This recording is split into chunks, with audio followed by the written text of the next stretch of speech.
forfeited $14.5 million, and it was just complete madness, and it greatly hurt the Steelers because they could have used that money to help them out. And yeah, they'll have $14.5 million to spend next year, but that they're trying to win now, and that really hurt them.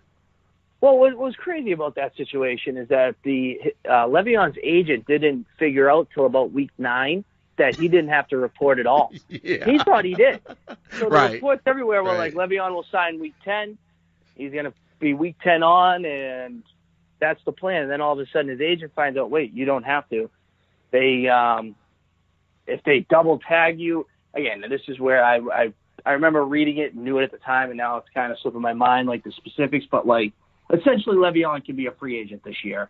If Pittsburgh was to like try to tag him again, there's some either astronomical number they'd have to pay or something. Exactly. It's some rule that I'm missing right now that even the agent missed. So, Right. And that's it, and he makes millions of dollars. So I Right. don't. So he needs to know that. So it's crazy, man. So with that being said, it screwed up for your average fan who does fantasy. It screwed a lot of people. You know, if you used a first-round pick on Le'Veon, or if you were like me and kept him for a first-round pick, I was able to get James Conner, so it wasn't like a complete wash, but I could, a lot. Fantasy owners would have loved to use the first-round pick in another way. I mean, what it did allow you to, though, is see is that Le'Veon, as great as he is, the run blocking in Pittsburgh is as good as any in the league, as James Conner was able to tear it up when he was in there. Now, when Conner went down, kind of struggled towards the end there. I don't know if that was just better defense or what, but the point was James Conner had a monster year and would have had a monster year had he not got hurt. So you really need to pay a running back $18 million a year or whatever he's going to want to ask. Exactly. Anybody will tell you Le'Veon Bell is better than James Conner, but not $14.5 million over basically. I think Connor's making like $500,000. You're good. Yeah, sure. Yeah, he's better, but not that much better. And that's the thing is could just he just showed that, like you said with the Patriots drafting a running back in the first round. It's not necessary. I hated it then and I hate it now.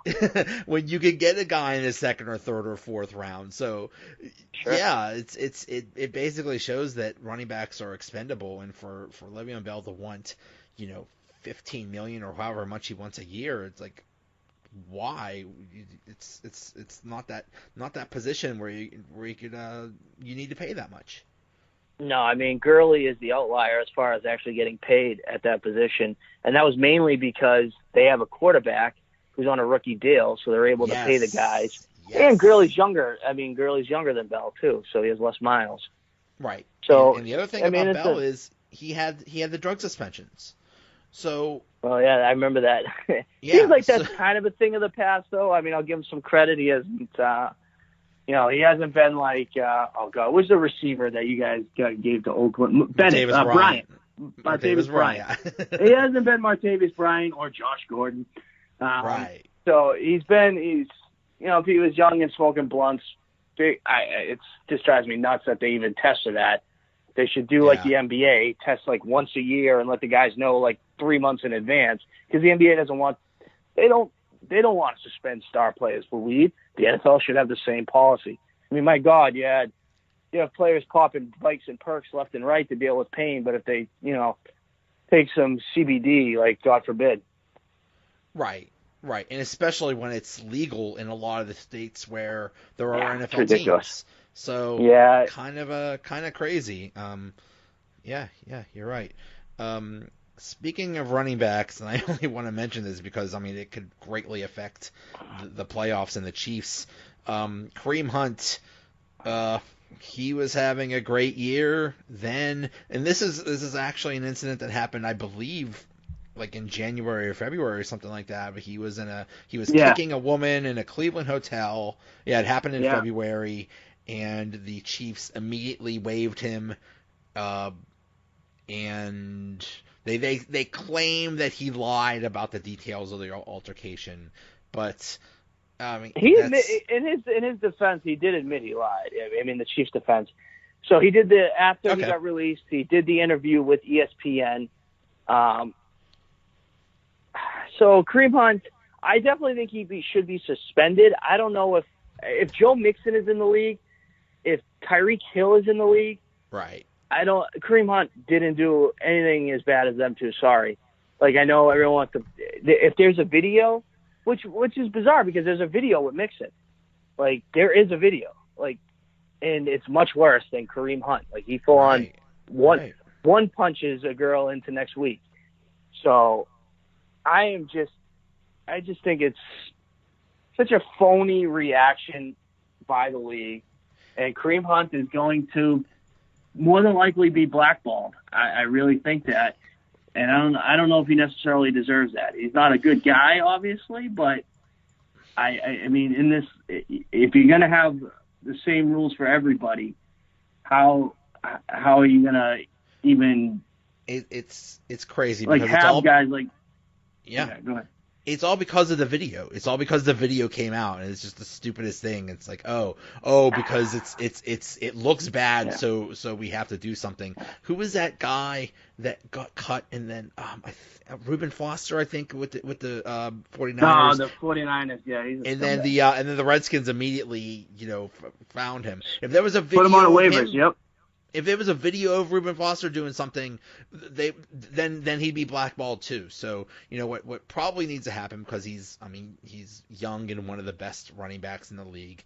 He needs to do some kind of counseling or rehab or something like that to get his situation under control, and then he'll probably be back. I mean, Ray Rice. I actually am rooting for that, and not that I'm rooting for him. Like, if he's in the league, I'm like, oh, that's my guy now. No, I just think if you're going to, again, what Ray Rice did was much worse, dude. Right. He punched her and then dragged her out of the elevator like she was, like, what the fuck? Yeah. Excuse my language, but geez, like, it's when you watch that video and like his facial expression, Kareem Hunt, to say he kicked her, okay, but he was kind of more pushing her back down, like she had fallen down, and he was just kind of. I don't think he punted her. He Baxter and Anchorman. Like, he didn't take one of those type of kicks.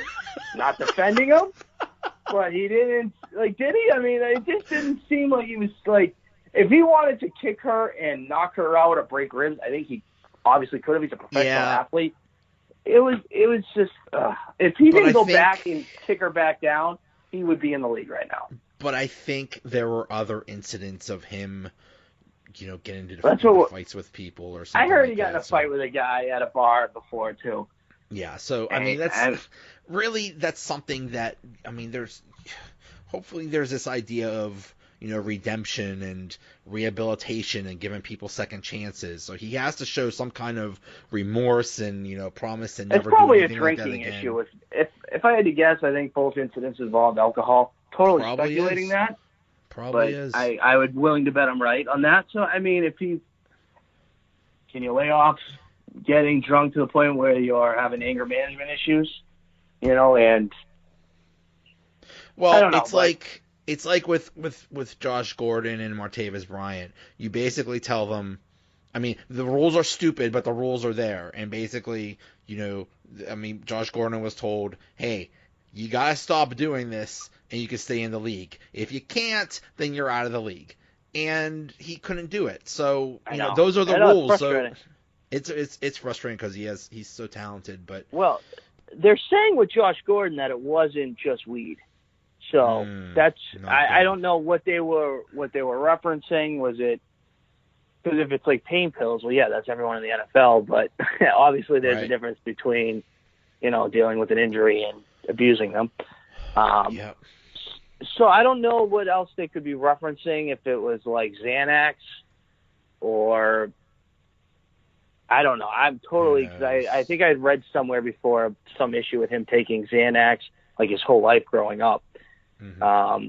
It's a sad story with Josh because I don't think he's a bad guy. He's never done it or said anything that's necessarily you would perceive as being a bad guy. I just think he struggles with addiction, and the Pats took a flyer. I wouldn't even call it I wouldn't even say I regret the trade. I mean, they gave up a 5th rounder for a 7th rounder in Josh Gordon. So it's like, whatever. Which they had really him for more nothing, Yeah. So they had him for more than half of the season.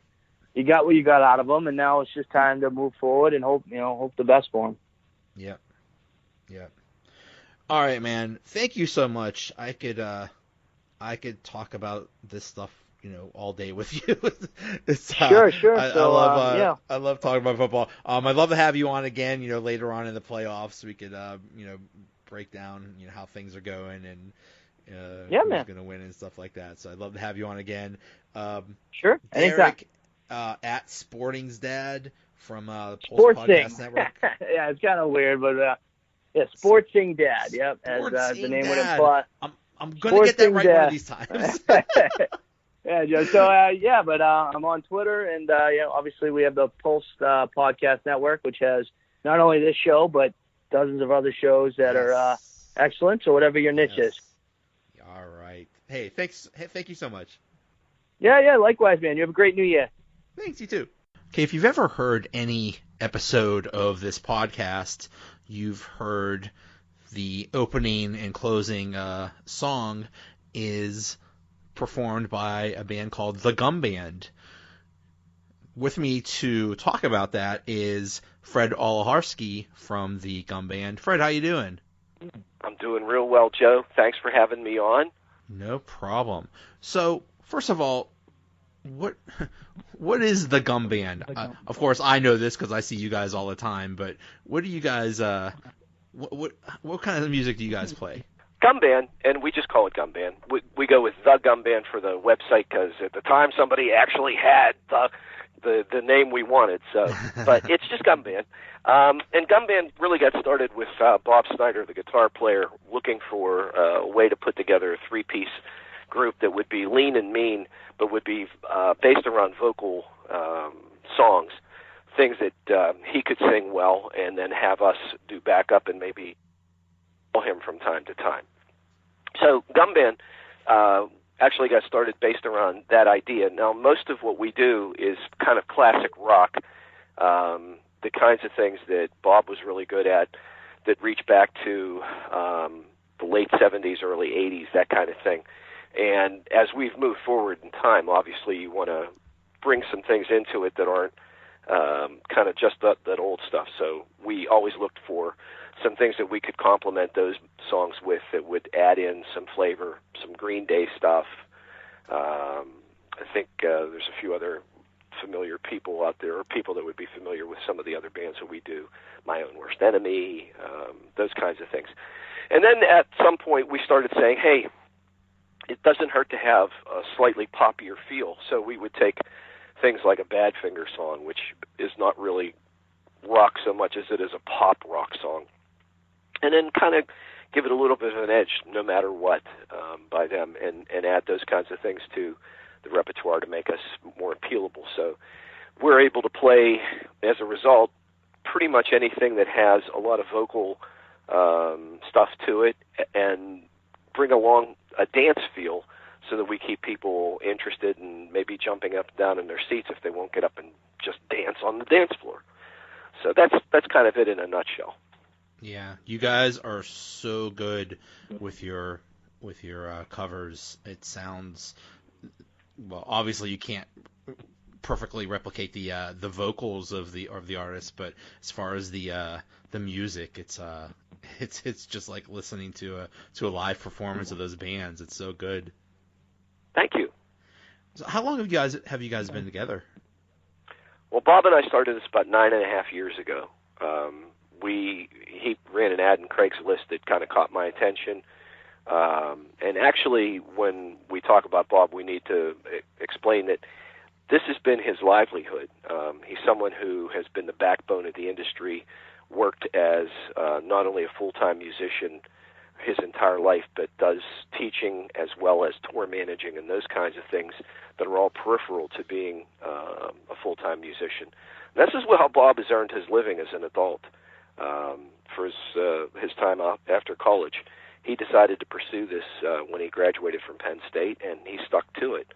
So when he was looking to fill out that trio, I saw the ad. And initially, we had somebody who was a versatile